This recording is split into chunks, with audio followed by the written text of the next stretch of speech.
Salam əziz dostlar, biz əvvəldən sona layihəsinin 14-cü çəkilişindəyik.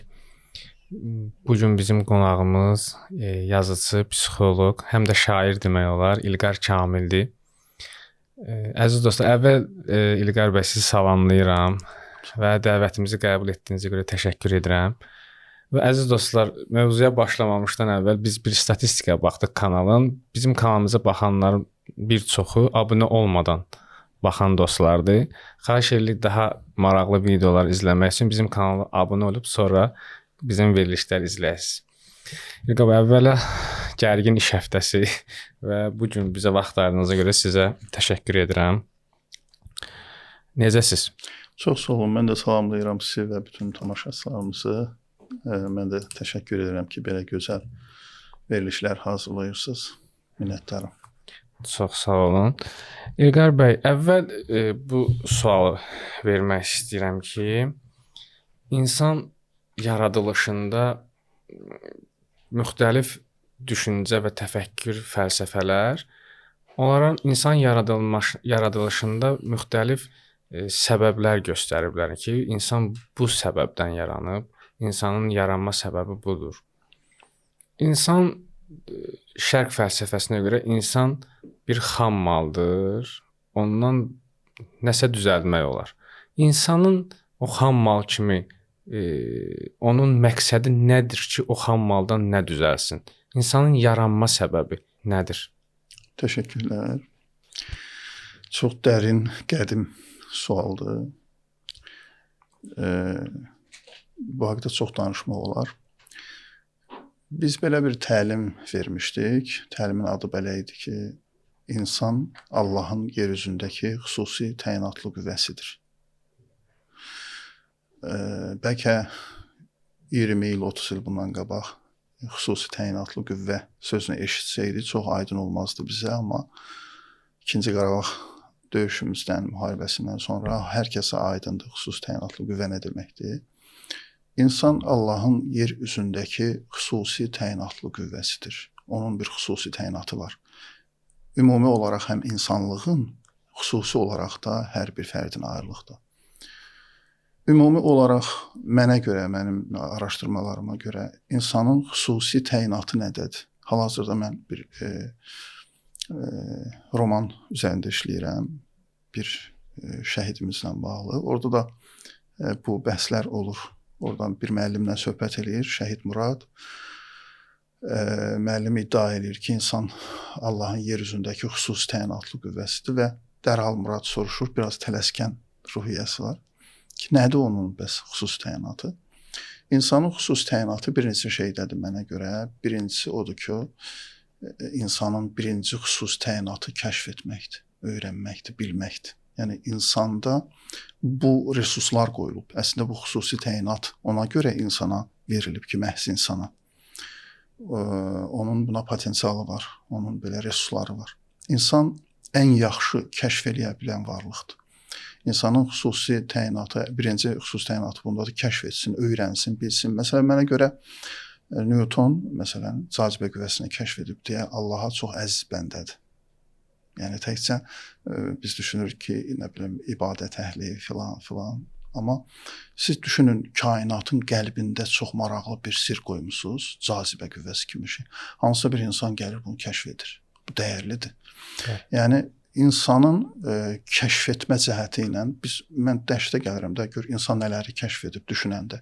İnsan müxtəlif kimyəvi elementləri kəşf edib. Məsələn, mən həmişə deyirəm, adam səhhətində problem yarananda bəzi şeyləri araşdırırsan və maraqlı şeylərə çıxırsan.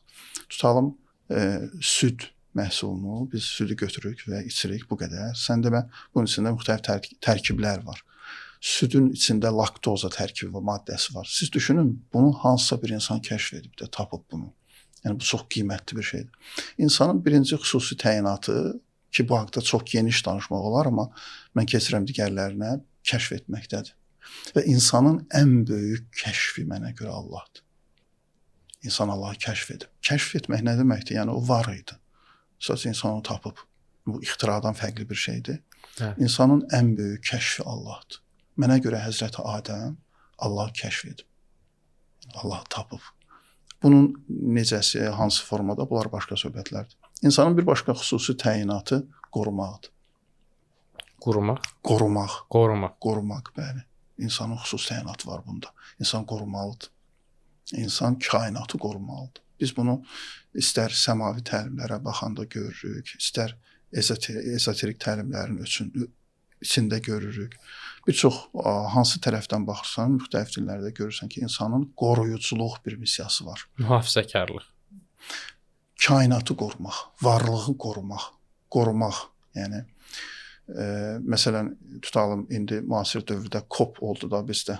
Ekoloji Bəli. məsələlərlə bağlı. Bütün bunlar tutalım hansısa heyvanlar düşür qırmızı kitaba və hansısa bitkilər. Bəli. İnsan qorumalıdır kainatı. Və başqa bir missiya kimi də danışmaq olar, insanın xüsusi təyinatı yaratmaqdadır. İnsan yaradan varlıqdır və yaratmalıdır. Ustad Mütəhhərin qəşəng bir söz var, bəlkə də mən bunu qorxardım deməyə. O deyir ki, insan yarım Allahdır. Bəli, insan yaradandır.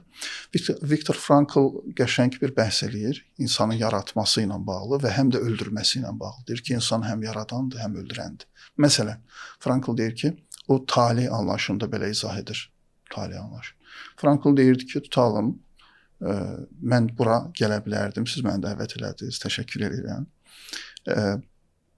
Bugün mənim neçə ehtimal var idi da, tutalım, dincələ bilərdim, nə bilim, dənizin kənarına gedə bilərdim, məscidə gedə bilərdim, bura gələ. Bir neçə bu ehtimallar var idi və mən bu ehtimalların arasından məhz sizin verilişə gəlməyi seçərək yaratdım bu verilişi. Bu artıq yarandı.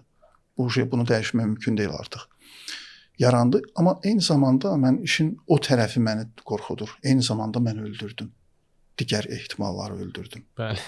Biz bir ehtimala can verəndə digərlərini öldürürük. Ona görə insan baxmalıdır ki, mən nələri öldürürəm? Seçimlərində insan baxmalıdır ki, mən bəlkə də o öldürdüyüm şeylər sabah qarşıma çıxacaqlar ki, sən məni öldürdün də, yəni filan şeyin. Yəni dəyməlidir. Bizim yaratdığımız şey o qədər dəyərli olmalıdır, qiymətli olmalıdır ki, digərlərinin ölməsinə dəyməlidir.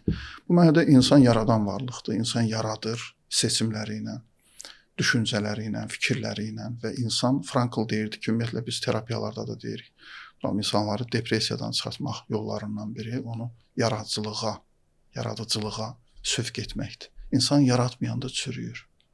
İnsan yaratmayanda məhv olur. Məsələn, siz indi yaradırsınız. Bu verilişin özü bir yaradıcılıqdır və insan yaradanda qabında olur. O xüsusi təyinatlar elə şeylərdir ki, insan o xüsusi təyinatın başında olanda qabında olur həm də. Xoşbəxt olur. İnsan elə ki, mahiyyətindən uzaqlaşır, xüsusi təyinatından uzaqlaşır, məhv olur.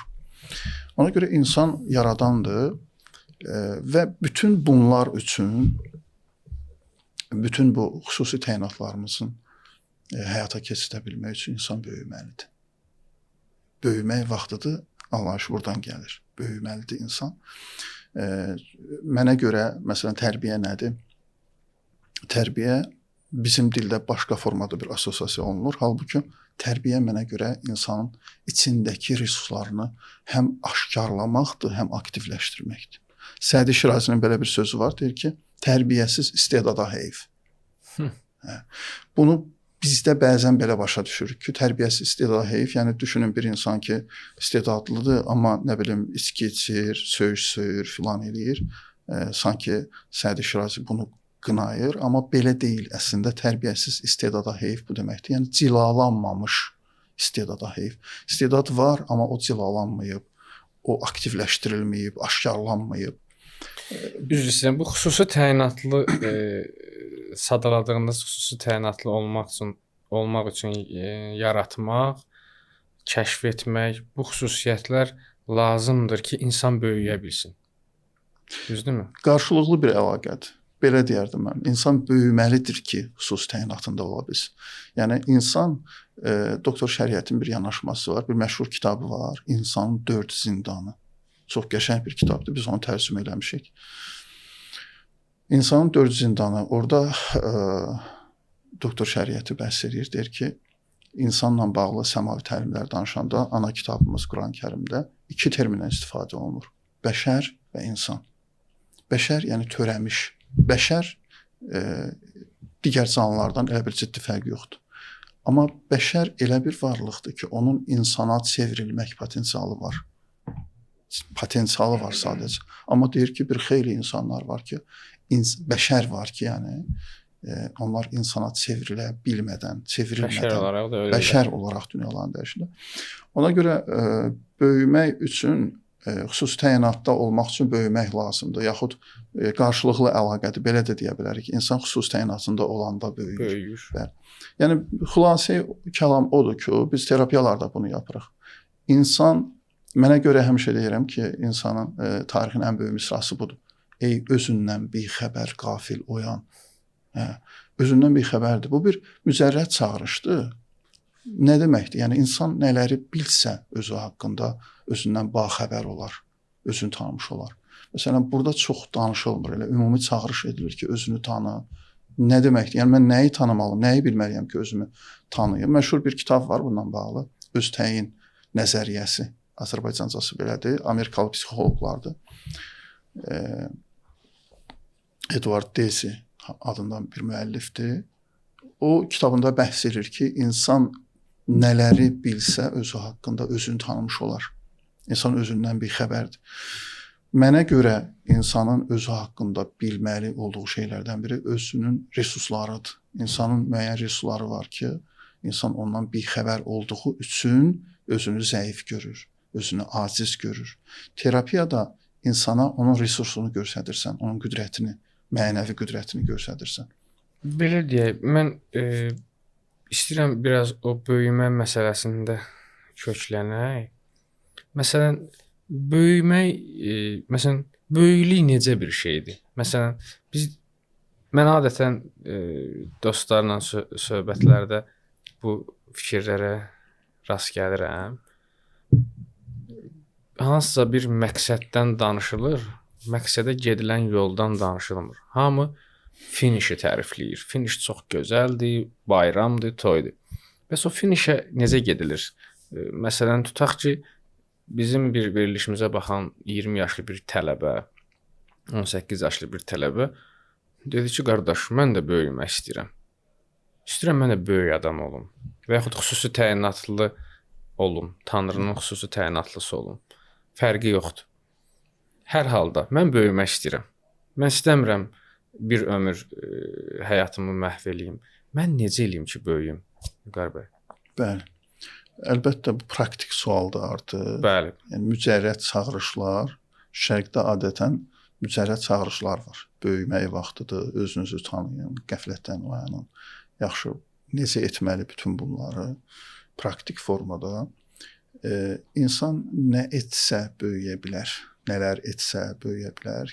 Yeri gəlmişkən biz bu haqda bir kitabın üzərində işləyirik. Böyümək vaxtıdır. Adı da elə belədir. Böyümək vaxtıdır. Çox illər əvvəl, bundan qabaq Rusiyada yaşayanda bir proqrama baxırdım. Orada gördüm ki, Mirzə Cəlilin, rəhmətli Mirzə Cəlilin bir hekayəsindən söhbət edirlər. Saqqallı uşaq. Bəli. Mən onda oxumamışdım o hekayəni. Maraqlı gəldi ki, yəni belə bir telekanalda verilişdə bu hekayədən söhbət olunur. Mən o hekayəni tapdım, oxudum və çox maraqlı bir ideya yarandı məndə. Saqqallı uşaq, düzdür orada mental uşaqlıqdan söhbət gedirdi. Bir tutalım 50 yaşında bir kişidir, amma kafa olaraq mental nöqteyi nəzərindən uşaq yaşlarındadır sanki.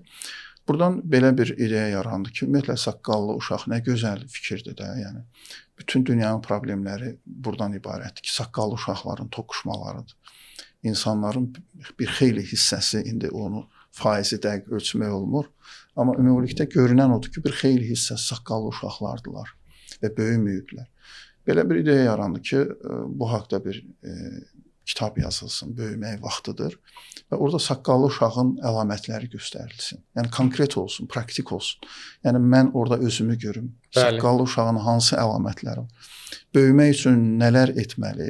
Məsələn, tutalım daha qlobal, daha əsas şeylərdən danışsaq. Mənə görə insanın böyümə prosesi başlayır buradan ki, insan xatırlamalıdır. İnsan xatırlamalıdır. Bayaq adını çəkdiyim Viktor Frankl o 3 il konslagerdə yatıb. Onun məşhur bir kitabı var. Orada danışıb haqqda. Əzab işgəncə düşərgəsində konslagerdə yatıb. Deyir ki, 3 il ərzində biz şiddətli əzablar görürdük. Hər gün ağrı və əzab dəhşət bir şeydir. Və Frankl deyir ki, 3 ildən sonra qəfil necə olsa biz çıxdıq azadlığa.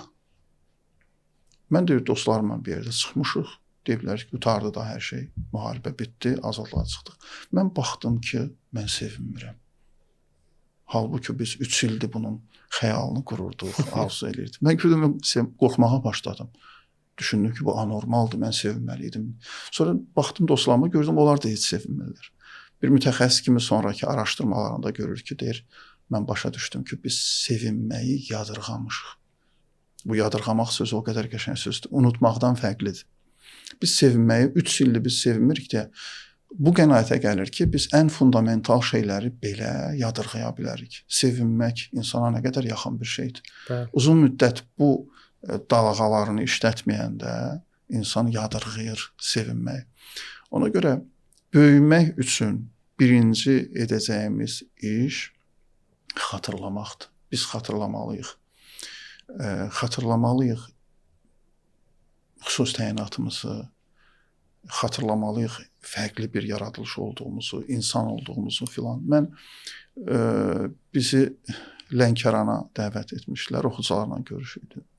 Orada mən dedim bunu, dedim ki, dostlar, 1 il ərzində əgər şərait olsa, imkan olsa, müxtəlif platformalarda, şəhərlərdə çıxışlar və s. 1 ilin ərzində bu təqdimatlarla biz bütün Azərbaycanı fəth eləyə bilərik. Ona görə yox ki, biz çox yaxşı natiqik və s. və s. Xeyr, ona görə ki, biz insanlara nəsə öyrətmirik. Biz onların yadına salırıq. Biz onların yadına salırıq. Bayaq danışdıq bir dəyərli şəxsiyyətlə bağlı. Onun uğurunun kökündə də bu dayanır. Səbəblərindən biri də budur ki, insanların yadına salır. Kiməsə nəyisə yeni bir şey öyrətmək, onda olmayan, içində olmayan. Mənim dəyərli müəlliflərimdən, mənə görə ən dəyərli filosof Sokratdır məsələn. Yaxında da bir kitabını oxudum. Sokrat çox təkid edirdi buna. O deyirdi ki, harda eşitsəniz ki, iddia edirlər ki, mən kiməsə nəsə öyrətmişəm, iftiradır, yalandır deyir. Mən heç kimə heç nə öyrətmirəm. Mən sadəcə yadlarına salıram. İndi psixologiyada sokratik sorğulama deyilən bir anlayış var. Suallarla insana sual verərək onun öz resurslarından, öz içindəki bilgilərlə müəyyən fərqindəliklər yaratmaq. Sokratın işi buydu. Ona görə insan xatırlamalıdır, insan unudub, insan yadırğayıb, bir çox şeyləri insan yadırğayıb. Biz görəndə səmavi təlimlərdə də, qınaq da bunun üzərindəndir. Məsələn, deyir ki, sizə nə olub ki, bir-birinizə kömək etmirsiniz Quran-Kərimdə. Bu qəribə bir şeydir, qəribə bir çağırışdır. Demir ki, niyə kömək etmirsiniz ki, bu ayənin intonasiyasından belə çıxır ki, belə ediniz, amma etmirsiniz. Yadırğamısınız artıq buna. Ona görə insan xatırlamalıdır, insan olduğunu xatırlamalıdır, fərqli bir yaradılış olduğunu, resurslarını görməlidir, özünə dönməlidir. Yəni yol buradan başlayır. Başlayaraq buradan başlamaq olar. Bu bir məsələni təsirində idim uzun bir müddət. Elə bir ki, mənim bacımgil Sabirabadda yaşayırlar. Orada bir məclis var idi, bir ehsan süfrəsi. Ora getmişdim mən də. Danışacağım hadisənin məndə təsiri və bunu bir izah verəcəm ki, bəlkə siz də buna bir psixoloji olaraq yanaşma eləyəsiniz. Həm də bir yazar kimi, ruh adamı kimi. Orada məclis aparan bir ruhani vardı. Gördüm ki, bir pul yığırlar da nə üçünsə, bir xeyriyyə işi üçün. Soruşdum ki, bəs bu nə hadisə baş veribdir, nə üçün yığırsınız? Orada bir kənddə bir kimsəsiz bir uşağı maşın vurub və qaçıb. Təəssüf olsun ki, mən o ərəfədən sonra bilmirəm o sürücünü tapdılar, vurub qaçanı. Ya yox, o önəmli deyil. Vurub qaçıb və dərhal Bakı şəhərindən ora özəl xəstəxanaların birinin təcil yardım gedib və o uşağın uşaq da çox kasıb, imkansız bir ailənin uşağıdır və Sabirabadın kəndlərində birində yaşayır. Təcili orada elənən kənd cəmaatı bir 400 manat yığıb veriblər ki, bunu xəstəxanaya çatdırsınlar. Xəstəxana da tələb eləyib ki, burada bu ağır kəllə-beyin travması aldığı üçün bu uşaq üçün bir depozit məbləğ yatırılmalıdır xəstəxanaya və bu uşaq orada müalicə bitənə kimi o depozit məbləğ xərclənəcək də. Bəlkə çatacaq, bəlkə çatmayacaq, amma ilkin başlanğıc üçün müalicəyə başlamaq üçün 4000 manat pulla 5000 manat pul lazımdır. Kənddə heç bir təhsili olmayan, bəlkə də orta məktəbdən sonra kitab heç görməyən, oxumayan və 2 həftə sonra toyu üçün yığdığı pulu heç düşünmədən, fikirləşmədən, uf eləmədən gətirir, təqdim eləyir o uşağın valideyninə. Deyir ki, gedin, bəs evladınızın müalicəsini eləyin. İlqar bəy, bu hadisə məni o qədər təsirləndirdi. Nəzəri olaraq çox rahat qəbul edə bilərik. Hə, bu filan. Amma praktikada bu mümkündürmü? Yəni biz o xalqıq ki, yəni təbii ki, hamıdan söhbət getmir. Yəni böyük bir kütlə ki, biz yəni toyuma gəlib bir insan gəlibsə dərhal gedib dəftərə baxarıq ki, görək nə qədər pul salıb mənim toyuma, o qədər qarşılıq. Hələ insan həyatda biz üçün, Azərbaycan xalqı üçün toy anlayışı nə qədər dəhşətlidir. Toyu üçün yığdığı pulu təmənnasız şəkildə verir. Bəlkə də ömründə bir dəfə əxlaq, mənəviyyat kitabı oxumayıb, amma çox əxlaqlıdır. Yüzlərlə əxlaqlı kitab oxuyanlardan da əxlaqlıdır və yüzlərlə mənəvi söhbətlərdə iştirak edənlərdən də daha mənəviyyatlıdır. İndi bunun kökündə nə dayanır? Bu Sabirabadın bir kəndində yaşayan o gəncdə olan qeyrət, gəncdə olan mənəviyyat niyə yüzlərlə o qədər böyüyüb ki, bəlkə kəndə sığmır, kənddən böyüdür. Amma böyük megapolislərdə yaşayan, yüzlərlə əxlaq kitabları oxuyan, yüzlərlə mənəvi söhbətlərdə olan insanlar manatından keçə bilmirlər. Amma bu toy üçün yığdığı bütün pulundan keçə bilir. Burada bir nə var siz bunu açıqlayın? Qəşəng sualdır, gözəl sualdır. Ümumiyyətlə 1983-cü ildə ilk dəfə zəkaların çeşidliliyi nəzəriyyəsi ortaya çıxdı. Zəkaların çeşidliliyi. Ona qədər biz ancaq mental zəkadan danışırdıq. IQ-da belə deyirlər. Bəli. Və ona qədər suallar yaranırdı. Məsələn, deyirdilər ki, necə olur ki, bir insan 3 dənə ali təhsil alıb, amma bir düzəməlli bir iş qura bilməyib özünə filan. Amma bir insan ki, heç doğru məktəbdə oxumayıb filan, amma böyük bir holdingin rəhbəridir, böyük bir iş qurub filan. Bu necə ola bilər? Bu ədalətsizlik kimi baxırdılar buna. Halbuki bu nəzəriyyə bu ədalətsizliyi izah elədi. O nəzəriyyə gəldi ki, zəkalar çeşidlidir. Yəni bir mental zəka var, sonra sosial zəka var, emosional zəka, indi trend mövzulardandır, emosional zəka var. Olsun ki, o adamın, o uğur qazanan savadsızın mental zəka nöqteyi nəzərindən aşağıdır, amma güman ki, onun sosial zəkası yüksəkdir. Sosial zəka nədir? İnsanlarla davranış formaları, qaydaları və s. insanların qəlbini fəth etmək və s. Sonra bu da bir şey deyil idi. Sonra 2000-ci illərdə bir kitab yazıldı. Danazar adında bir müəllif tərəfindən, Amerikalı mütəxəssis gəldi, dedi ki, yeni bir zəka növünü təqdim edirəm. Ruhani zəka. Ruhani zəka və bir çox şeyləri bundan izah etməyə başladı. Dedi, bu sosial zəkadan da üstün bir şeydir. Kitabın adı belədir. Ruhani zəka ən üstün zəka. Orada bəhs edir müxtəlif böyük şəxsiyyətlər, Həzrəti İsa'dan tutmuş,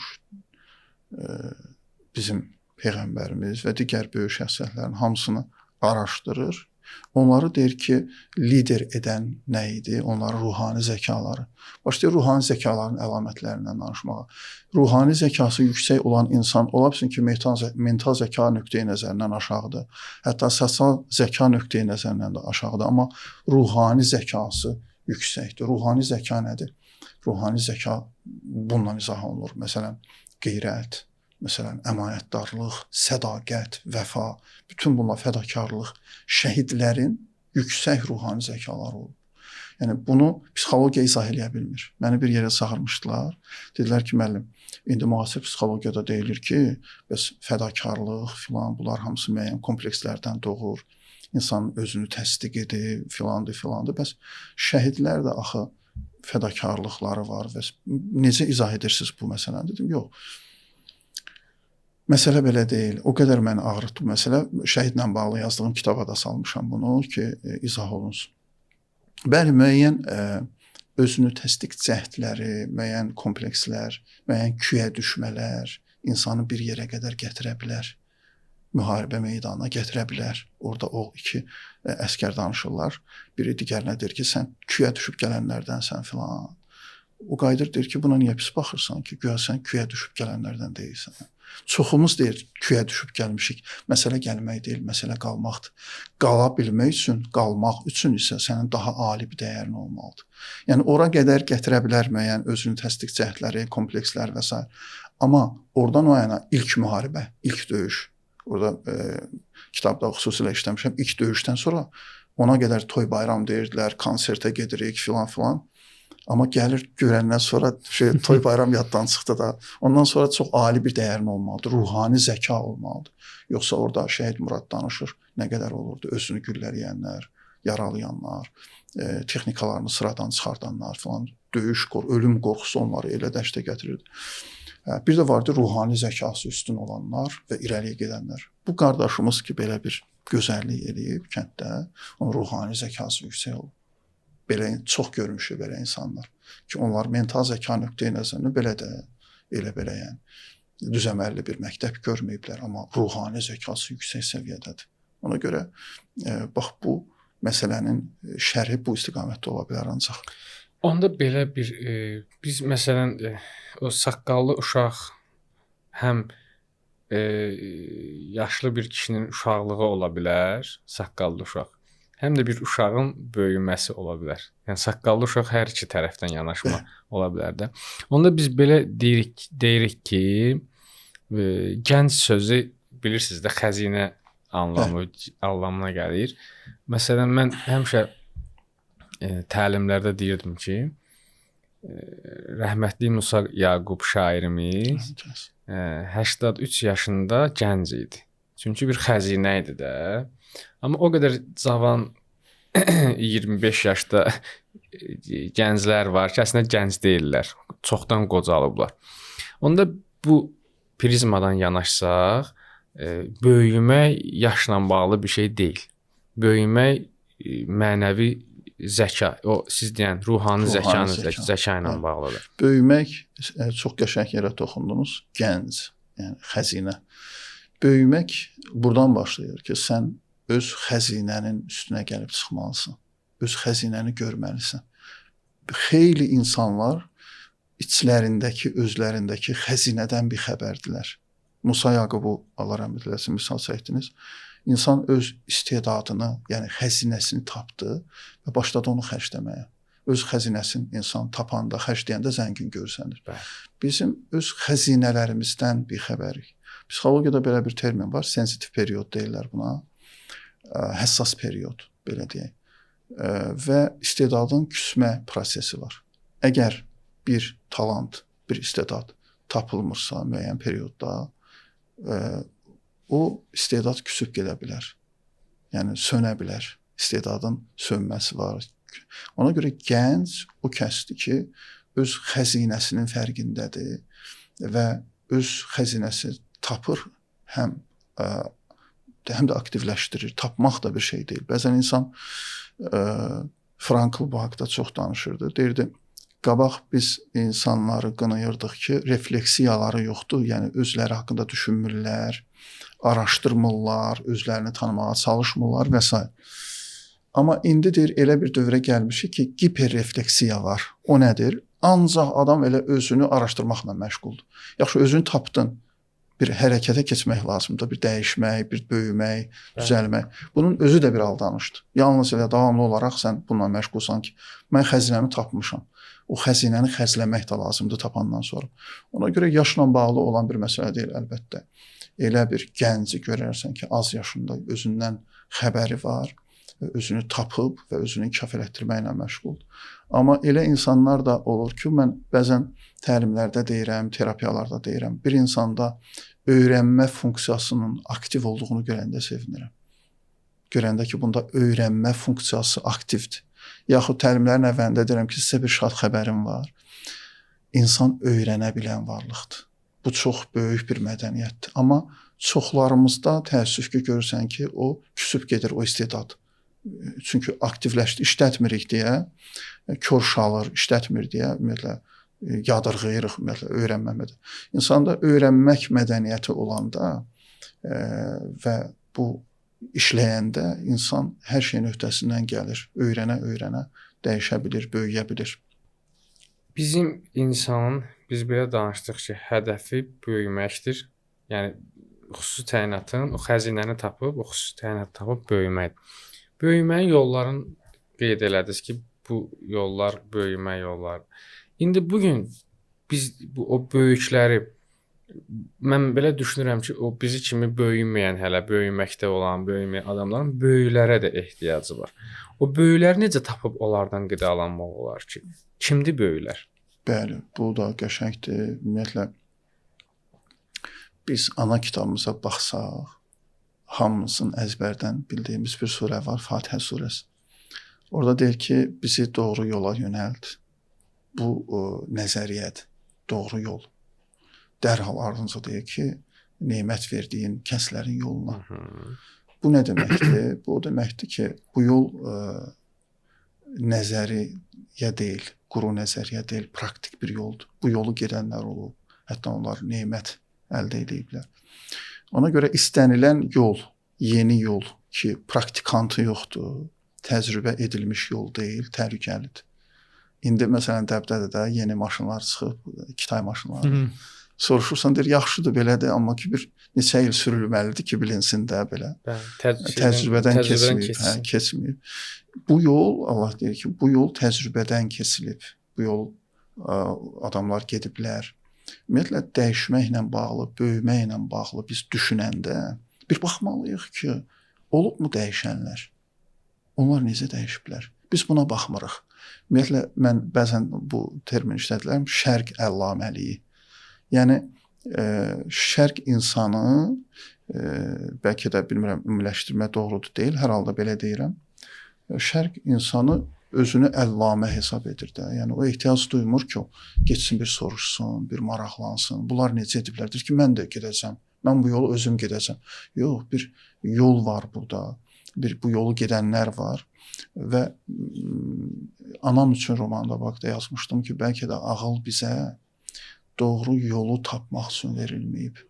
Doğru yolu göstərənləri tapmaq üçün verilib.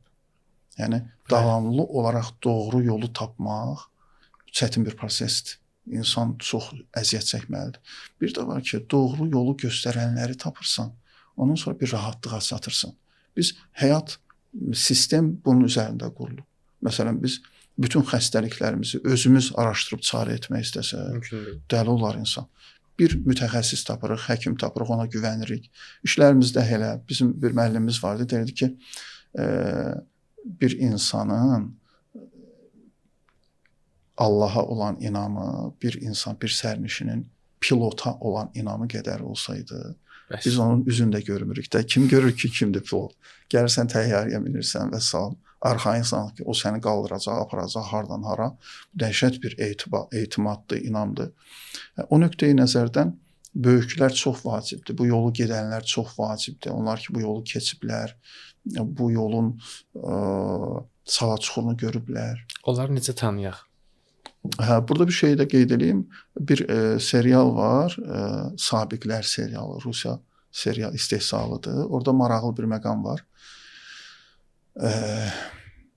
Deməli bir narkomaniyadan sağaltma mərkəzidir, reabilitasiya mərkəzidir.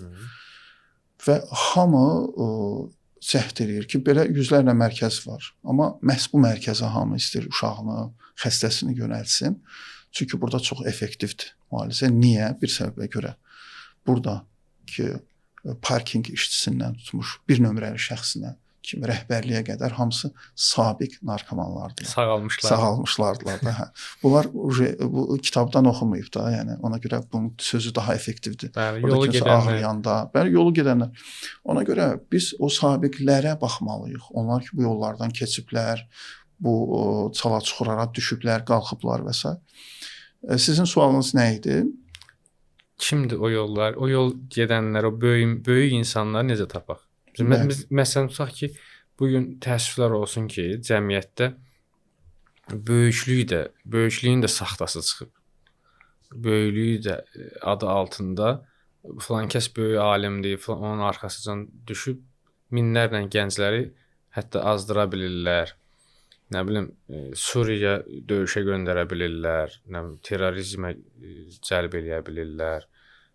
Məsələn, bu yaxında elə mən şahidi oldum efirlərdə. Azərbaycan vətəndaşlarımız falan xaricdə hansısa bir terror qruplaşmasına qoşulublar.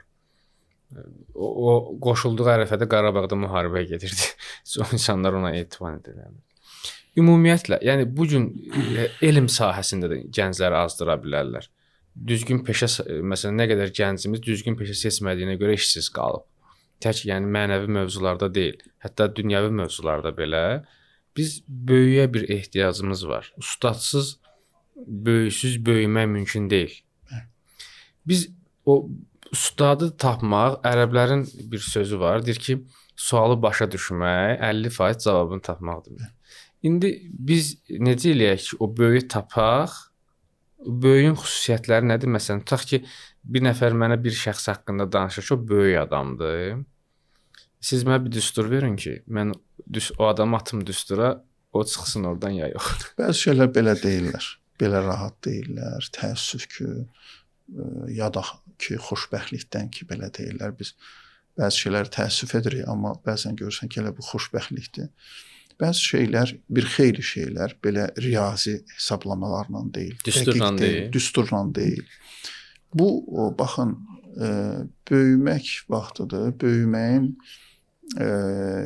yollarından biri də yola düşməkdir.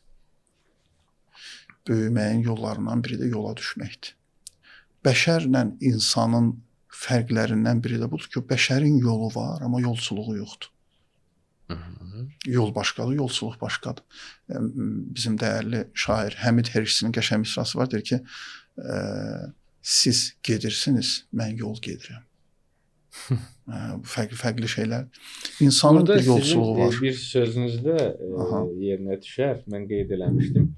Məqsədim alovlandırmaq deyil, qığılcım yaratmaqdır. Yəni, məsələ əslində hələ yanmaq deyil də, o atəş qığılcım ki, çıxsın ki, yola düzələsin. Bəli. Yəni, yolda olmalıdır insan.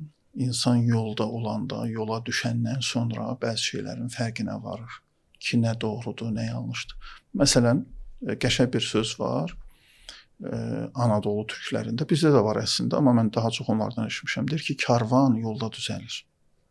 Karvan yolda düzəlir. Sən gözləsən ki, hər şey tamamlanandan sonra yola düşəcəm, belə olmur. Adətən yola düşəndən sonra əgər əskiyini görürsən, kim belədir, nə çatır, nə çatmır, karvan yolda düzəlir. Ona görə ustadı tapmaq üçün də yolda olmaq lazımdır. Nə qədər ki, sən dayanmısan, sən hərəkətsizsən, sən bilməyəcəksən nədir, necədir. Amma ümumi meyarlardan danışsaq, o ustad kim olmalıdır? O ustad bizi fitrətimizə qaytarmalıdır. Biz yaxşılaşdığımızı görməliyik. Biz özümüzə yaxınlaşdığımızı görməliyik onun təlimlərində. Onun çıxışlarında görməliyik ki, bu doğmadır. Ona görə ta Sokratdan bu yana başlayaraq deyirlər ki, hər şey insanın içində qoyulub. Bizim içimizdəkin oyadanlardır, ustadlar. O şeylər ki, bizə yad gəlir. Bəzi şeylər, bəzi təlimlər var ki, elə söhbətlər ki, fitrətimizə ziddir. Biz çox çətinlik çəkməliyik.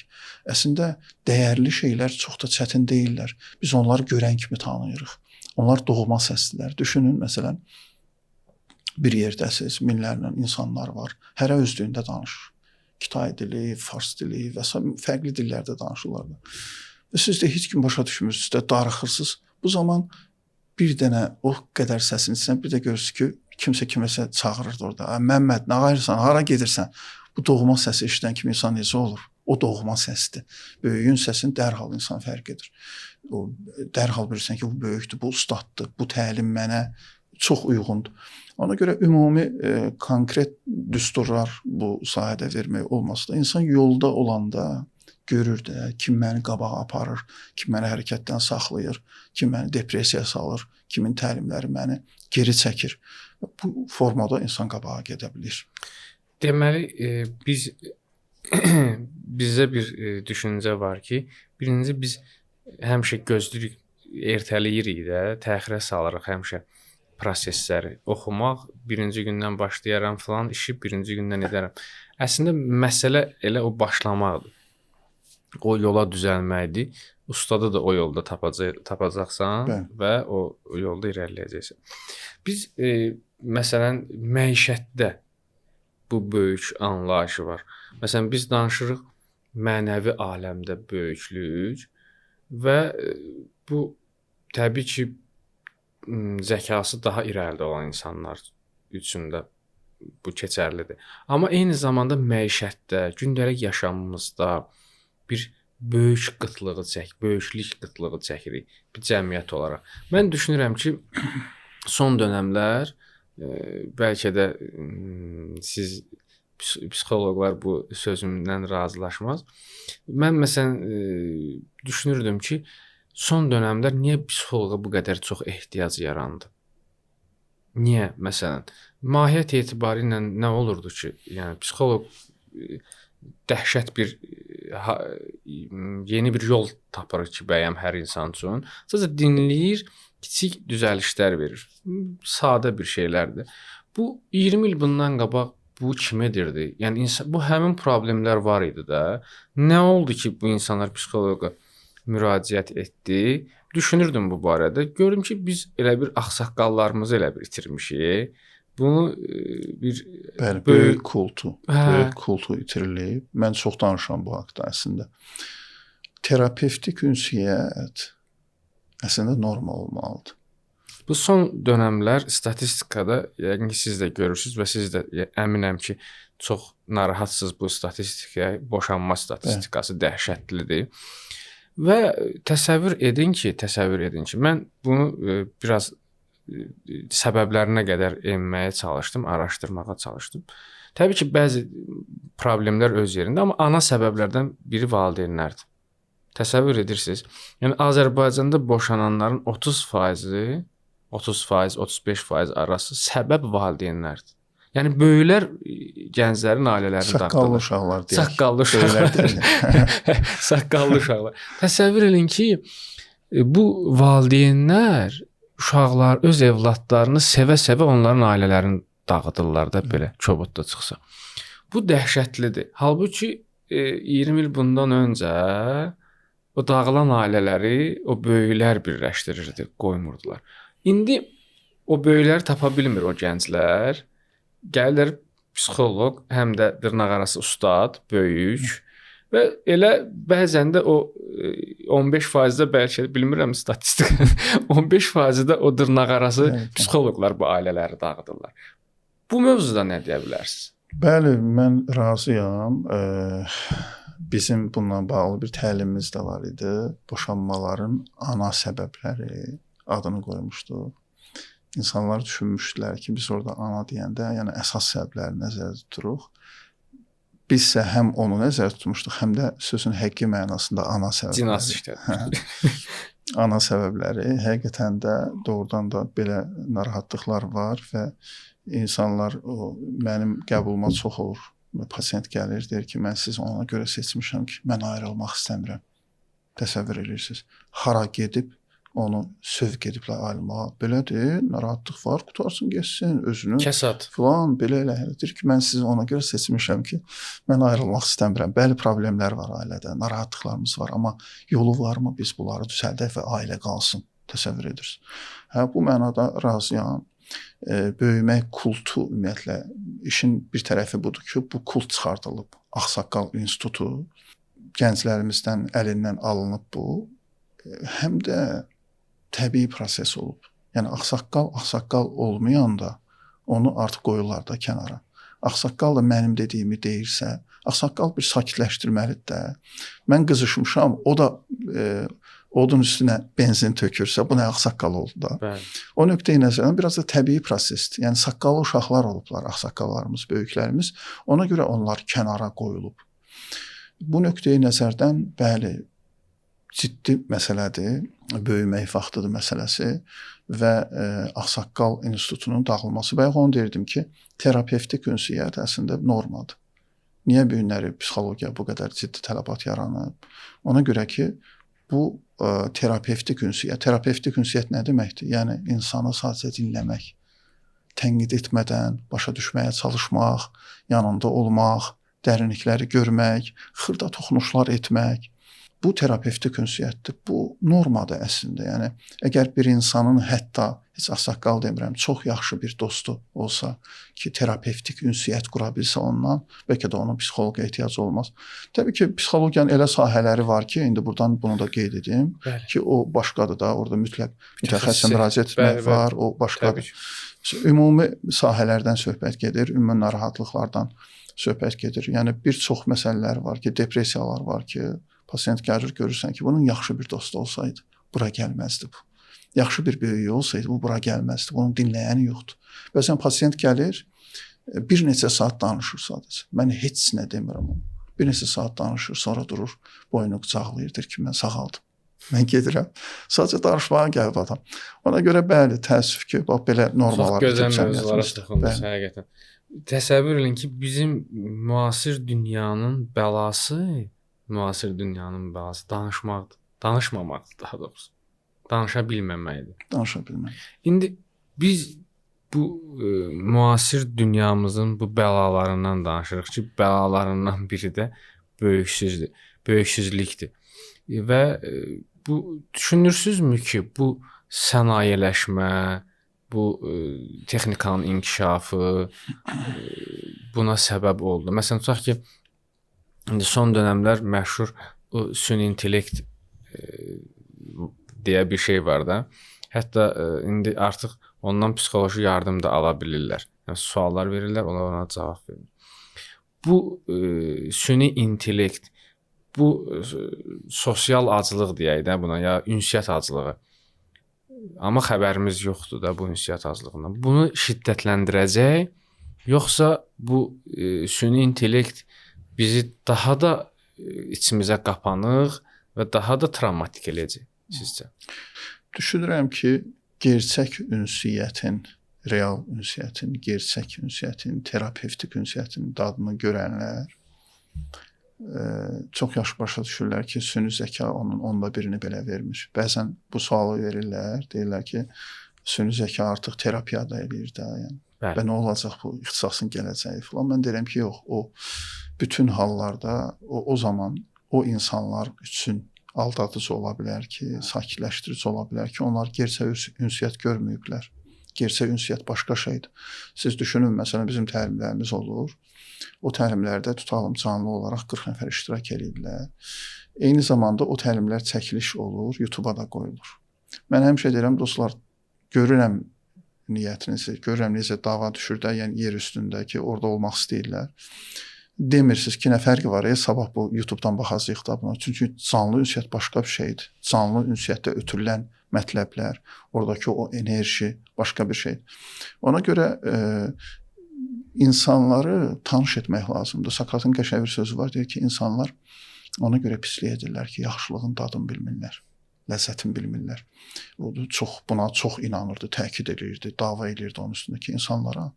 Sadəcə dadızdırmaq lazımdır. Məsələn, biz uşaqlarımıza bəzi şeylərin dadını çox yaxşı bilir, amma uşaq yeməkdir də, məsələn, şey deyir, yox. Deyir ki, bir dəfə dad atanın xətrinə, bir dəfə, iki dəfə, sonra görsən ki, uşağın ən sevimli yeməyinə çevrilib də o. Və bu formada canlı ünsiyyətə çəkmək lazımdır insanları, dartmaq lazımdır. O ünsiyyətdə insanlar görəcəklər ki, nə süni zəka, nə virtual dostluqlar filanlar, bunlar heç bir onu əvəz etmir, onun yerini vermir. Canlı ünsiyyət başqa bir şeydir. Buna çağırmaq lazımdır, buna çəkmək lazımdır, bunu çoxaltmaq lazımdır. Əziz dostlar, əziz tamaşaçılar, İlqar bəy, əvvəla bu möhtəşəm söhbətlər üçün, və həqiqətən ruhumuzu təzələdiniz. Allah sizdən Mən elə razı biləm olsun. hələ indi başlamış. Qurtarır. Hə? Bir saat olub Maşallah artıq. olsun. Mənim saatımla 1 saat oldu. Çox gözəl keçdi həqiqətən. Allah sizdən razı olsun. Həqiqətən düşünürəm ki, çox faydalı oldu. Şəxsən birinci özüm üçün faydalı oldu.